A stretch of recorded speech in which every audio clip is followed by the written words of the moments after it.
karunia. Ku terjebak di antara dua dunia, jalani sebuah kutukan dan karunia. Ku terjebak di antara dua dunia.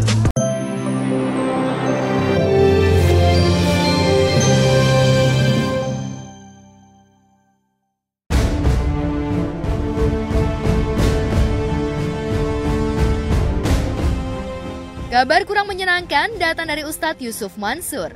Dai kondang yang sempat dijuluki Ustadz Sedekah ini mengalami kecelakaan di Jalan Tol Cipularang kilometer 60 Senin lalu. Mobil yang ditumpangi UYM bersama rombongan tausiahnya melintasi jalur kiri Tol Cipularang arah Bandung.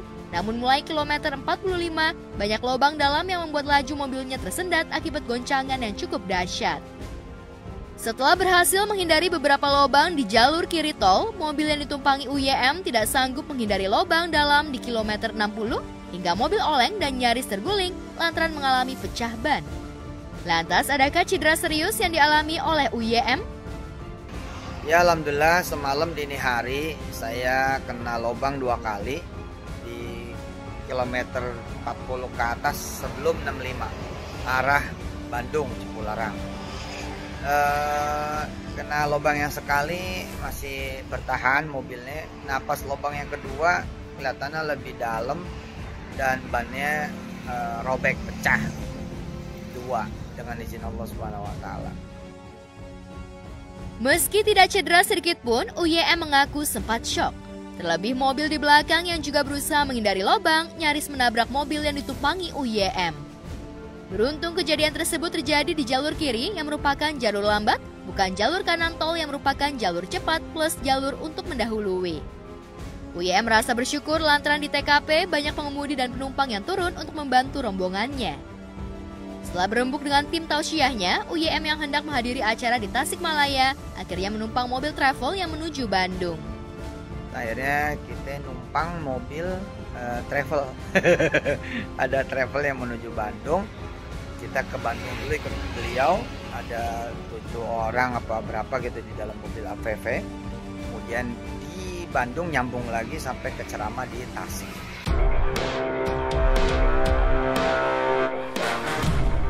Kecelakaan tunggal itu semakin mengingatkan UYM bahwa batas antara hidup dan mati sangat tipis. Kapan saja dan di mana saja manusia bisa dipanggil oleh Sang Khalik lewat cara-cara yang tidak terduga seperti kecelakaan. Namun bagi yang selamat dari kecelakaan, alangkah baiknya mengingatkan yang lain agar hati-hati dalam berkendara.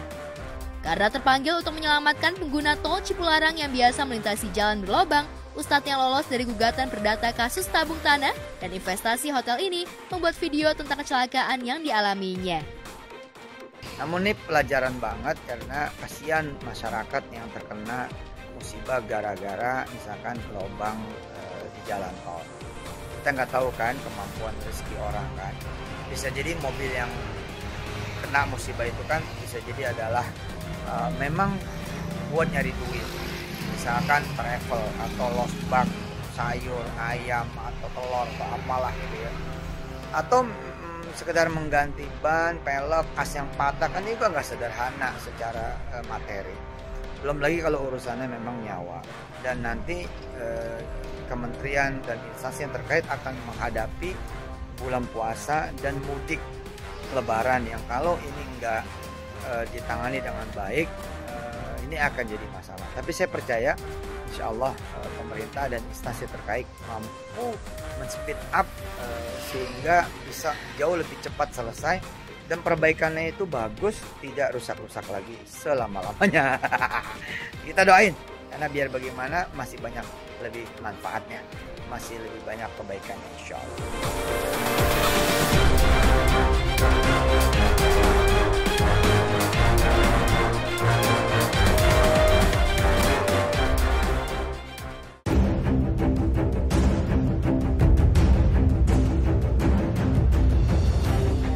Kasus penganiayaan sadis yang membuat Kristalino David Ozora mengalami koma membuat satu Indonesia prihatin sekaligus geram.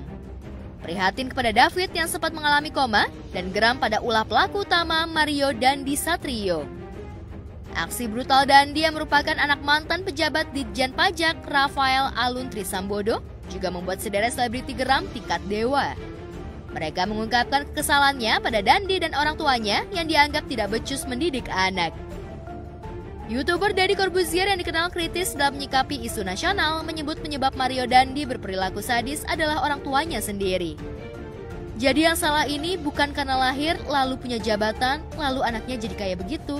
Enggak, ini yang salah orang tuanya gak ngajarin anaknya dengan benar. Demikian salah satu kecaman pedas Deddy. Dalam konten YouTube-nya, ayah dari Aska Corbuzier ini seolah menegaskan bahwa derajat manusia ditentukan oleh lidah dan perbuatannya, bukan oleh jabatan dan hartanya. Perbuatan tidak berperi kemanusiaan Mario Dandi yang dipicu oleh pola asuh salah dari orang tuanya sudah cukup menjelaskan betapa rendahnya derajat intelektualitas dan spiritualitas dari Mario Dandi dan kedua orang tuanya. Tidak heran bila Deddy sampai memberikan judul konten yang amat menohok yang terkesan menyamakan Mario Dandi seperti generasi milenium yang memalukan, bahkan menjadi presiden buruk bagi anak-anak pejabat yang tidak berperilaku sadis seperti diri. Jangan keroyokan dong.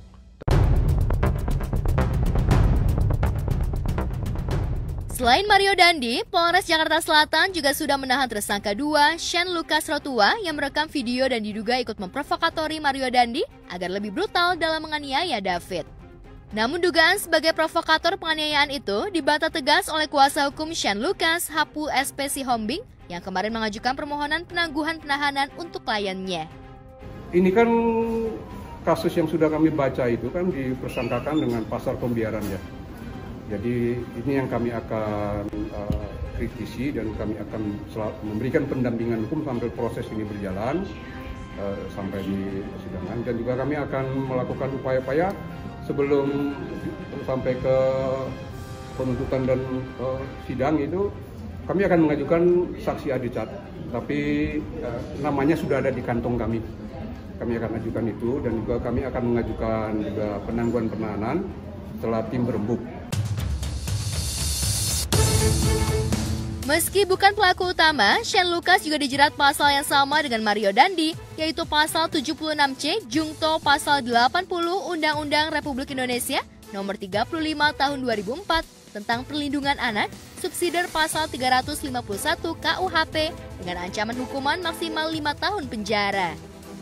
Tersangka S yang juga ditetapkan sebagai tersangka juga harus bertanggung jawab terhadap perilakunya, karena dia dengan sengaja begitu tega sudah melihat bahwa pelaku itu melakukan kekerasan, baik itu yang sifatnya menginjak kepala, menendang perut dan sebagainya, tetapi masih tega merekam itu dan tidak melarang pelaku untuk menghentikan tindakannya, bahkan justru merekam itu secara baik dan sebagainya.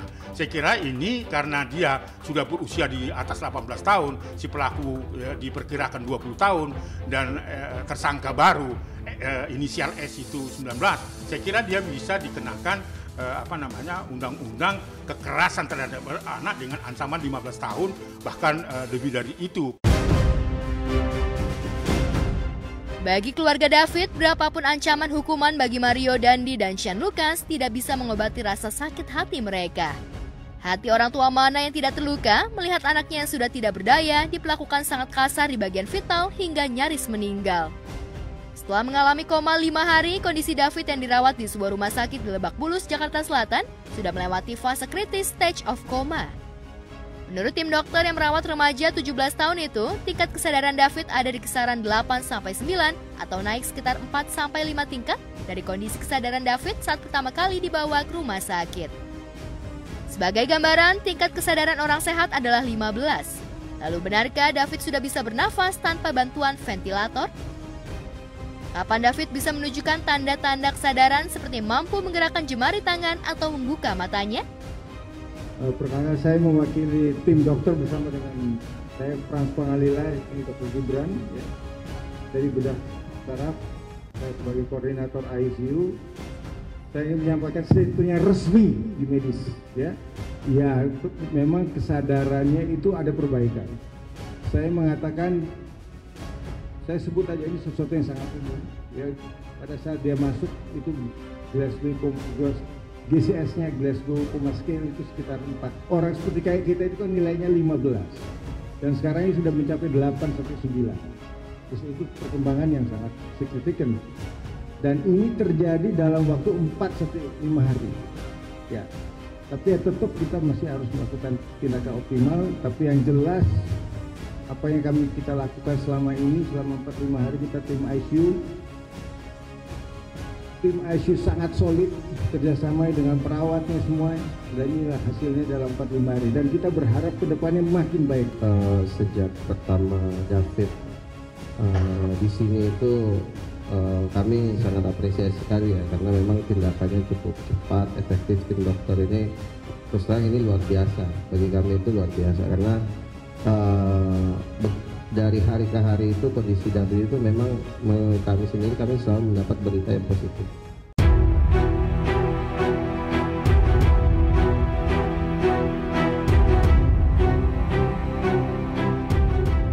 Ya, tidak ada satupun dokter yang bisa memprediksi kondisi kesehatan David ke depan. Pasalnya, perawatan intensif di ruang ICU yang dijalani David selama ini hanyalah sebuah awal dari perjalanan panjang David dalam mencapai kesembuhan.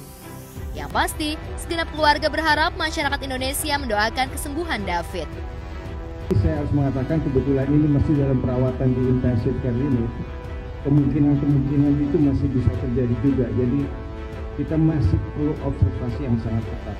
Ya, observasi yang sangat ketat. Tapi sekali lagi dibandingkan 4-5 hari yang lalu, kesadaran sudah lebih baik, ya, dan bisa ya kontak memang belum ada kuat ya, tapi at least vital sign menjadi lebih baik lagi ya. Anak David sudah keluar dari statement koma ya, sudah keluar, sudah improve sekali. Memang datang di rumah sakit dalam posisi yang kondisi koma, tapi saat ini sudah sangat improve, sudah keluar dari mau sampai kapan ini belum bisa kita pastikan ya, ini yang penting. Tapi ya sebenarnya sudah mulai, tapi ya karena dia belum bisa mengontrol betul ya, tapi at least dia sudah bernapas dengan spontan segala macam, tidak menggunakan alat bantu napas lagi. Kemarin keluarga David melalui LBH Ansor mendatangi KPAI untuk meminta perlindungan. Langkah itu ditempuh bukan untuk mengikuti jejak saksi AG yang lebih dulu meminta perlindungan pada KPAI. AG yang merupakan mantan kekasih David merasa tidak aman dan terganggu psikologisnya pasca dihujat sebagai penyebab konflik Mario Dandi dengan David. Lantas seperti apa pertemuan keluarga David dengan pihak KPAI? Jadi kalau terkait hukum ini memang kita dari awal sudah, karena kami ini kan keluarga besar GT Ansor juga, saya, ayahnya David juga dan beberapa teman David, jadi kita memang serahkan sepenuhnya ke LBH GT Ansor. Jadi saat ini memang teman-teman LBH GT Ansor lah yang lebih fokus untuk menangani kasus hukumnya.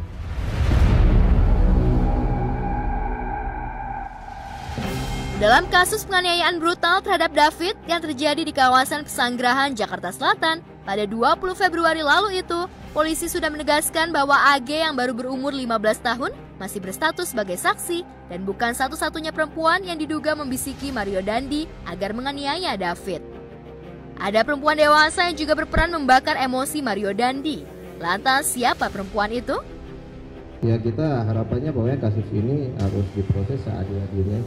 Jadi siapapun yang terlibat ya nanti sesuai dengan hukum kan. Jadi teman-teman LBH semua yang paling paham soal masalah siapa harus kena pasal apa gitu. Nah, pasti kita berharap, karena memang kita terus terang selama David dirawat ini memang kita fokus untuk kesembuhan David. Makanya kita memang keluarga lebih banyak habiskan waktu di rumah sakit bersama tim dokter. Nah, kita sudah pasrahkan sepenuhnya ke LBH.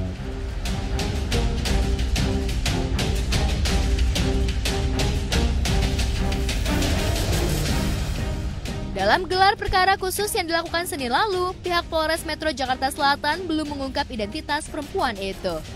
Di sisi lain, keluarga Mario Dandi semakin dikuliti oleh netizen dan halayak ramai. Netizen terang-terangan menyebut keluarga Dandi sudah biasa menabrak norma sosial dan adab sopan santun. Kakak perempuan Dandi dituding hamil di luar nikah sebelum dinikahi oleh salah satu pemilik klub sepak bola. Sedangkan kakak laki-laki Dandi dituding menghamili selebgram yang diduga masih di bawah umur. Sedangkan Mario Dandi yang merupakan anak ketiga, seperti yang terekam dalam video, sudah terbukti melakukan penganiayaan keji terhadap David. Netizen juga menyoroti anak keempat Rafael Alun Trisambodo yang diduga berkebutuhan khusus. Sebagian netizen yang super nyinyir bahkan menyebut perilaku dan kondisi psikis anak-anak mantan petinggi Ditjen Pajak itu seolah menjadi karma bagi orang tuanya.